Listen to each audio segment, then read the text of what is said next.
அனைவருக்கும் ஆண்மனே அன்பு வணக்கம். அன்பு சொந்தங்களே, இன்றைய சிந்தனை காலம் கடந்த நிலை என்றால் என்ன? எப்படி காலம் கடந்த வாழ்வது? நம்மிலே காலம் கடந்து வாழும் ஒன்று எது? அண்டத்திலே காலம் கடந்து வாழ்வது எது என்பது பற்றி சுருக்கமாக சில கருத்துக்களை பார்ப்போம். நமது உடலில் இந்திரியங்கள், கரணம் அதாவது மனம், ஜீவன் ஆகியவைகளுக்கு ஒருவாறு விளக்கங்கள் உள்ளது. ஆனால் ஆன்மாவிற்கான விளக்கம் முழுமையாக இல்லை. அதேபோல் அண்டத்திலும் சூரியன், சந்திரன், நட்சத்திரங்கள் ஆகியவைகளுக்கு ஏராளமான விளக்கங்கள் உள்ளது. ஆனால் அக்கினிக்கு நேரடி விளக்கங்கள் இல்லை. எனவே அன்பர்களே, நமது உடலில் உள்ள இந்திரியங்கள், மனம், உயிர் போன்றவைகள் கால எல்லைக்குள் இருக்கிறது. அது காரியமாக இருக்கிறது. ஆனால் ஆன்மா காலம் கடந்து வாழ்கிறது. அது காரணமாக இருக்கிறது.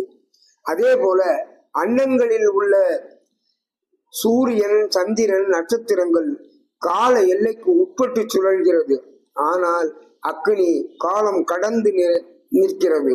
எனவே அக்னி, ஆன்மாவும் அக்னியும் காரணங்களாக இருக்கிறது. மற்றவைகள் காரியர்களாக இருக்கிறார்கள். எனவேதான் காரணர்களை நம்மால் காண முடிவது இல்லை. ஆன்மாவில் உள்ள காரண ஒளியை நாம் காண முடியாது. அதே போல அண்டத்தில் உள்ள அக்கினியை நாம் கண்களால் காண இயலாது. ஆன்மா கோடி சூரிய பிரகாசம் உடையது. அதாவது காரண ஒளி நம் கண்களுக்கு தெரிவது இல்லை. இன்றைய அறிவியலும் அதை கண்டு திகைப்படைகிறது. சரி என்பர்களே, ஒரு முடிவிற்கு வருவோம். எப்படி அவைகளை கண்டறிவது? ஒரே வழி ஜீவகாருண்ய ஒழுக்கம்தான். ஒழுக்க முறையில் வாழ்வதால் அதனால் சுத்த உஷ்ணம் உண்டாகி அந்த சுத்த உஷ்ணம் உடல் முழுவதும் பரவும். அந்த உஷ்ணம் காரண ஒளியாக மாறும். ஒளி தேகம் உண்டாகும். ஆனால் அதனை நம் கண்களால் பார்க்க இயலாது.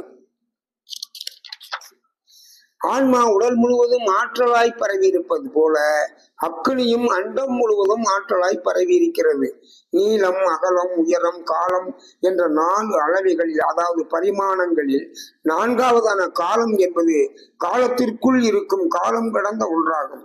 இதனை ஜீவகாருண்ய சாவியினை கொண்டு ஆன்மாவையும் அக்னியும் உணரலாம். சுத்த சிவம் ஆகலாம். வாருங்கள், முயன்றால் பெறலாம். அன்பு அருட்பெரும் ஜோதி, அருட்பெரும் ஜோதி, தனி பெரும் கருணை அருட்பெரும் ஜோதி. திருச்சிற்றம்பலம்.